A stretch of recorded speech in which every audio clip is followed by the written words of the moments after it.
कर्नाटक में जाकर अपने प्राण का त्याग करता है। यह चाणक्य जैसे शिक्षक ने अपने एक छात्र में ऐसी भारतीयता दी, यदि साम्राज्य चलाना है तो तुम्हें भारत के हर कण को अपनी मां समझना पड़ेगा। तुम जहां जाते हो वहीं पर अपने आप को भारत के अपन करो। इसलिए नेगी जी ने आदेश दिया, मैं अंत में कहना चाहता हूं वो मैं कहानी जो कहा कल्हन का।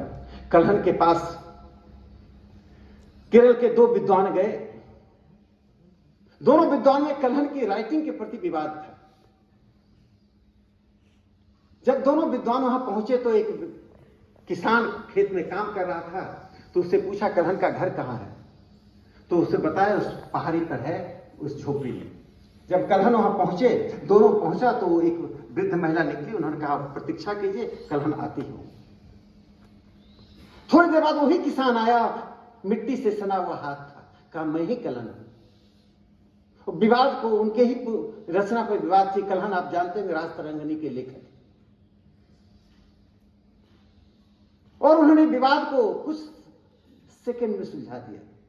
अब एक दूसरा विवाद पैदा ले लिया। वो दोनों विद्वानों के मन में कश्मीर के राजा के प्रति आक्रोश, घृणा का भाव हुआ कि अपने देश के इस विद्वान के साथ ऐसा व्यवहार। वो राजा के पास पहुंचा, राजा को उन्होंने भला बुरा सुनाया और राजा भला बुरा सुना। यदि ब्रिटेन का मोनार्क होता, यूरोप का कोई मोनार्क होता, उसे फांसी देता है। इसलिए भारत में राजा शब्द के प्रति बड़े आकर्षण का भाव है। अपने पुत्र को हम कहते हैं राजा बेटा। इसका मतलब भारत के अधिकांश राजा जनप्रिय थे, जन सापेक्ष थे। यस, तो उन्होंने जनप्रिय थे। राजा ने कहा महाराज हमने गलती की, आपने मेरी आंखें खोल दी, कल हम चलते हैं। दोनों विद्वानों को लेकर राजा कल्हन के पास चला और जाने से पहले अपने दूतों को भेज दिया, कल्हन के घर के आसपास फैल जाओ।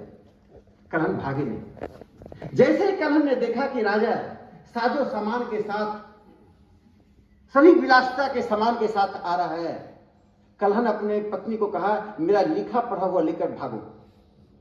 तो अपने मैन्युस्क्रिप्ट को लिया और भागने लगे। राजा को मालूम था कि ऐसा ही होगा। दूतों ने रोका।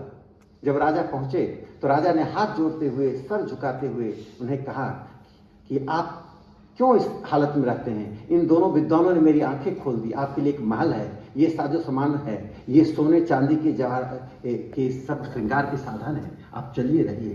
कल्हन ने कहा मैं बंदी बनने के लिए इस राज्य में नहीं रहूंगा।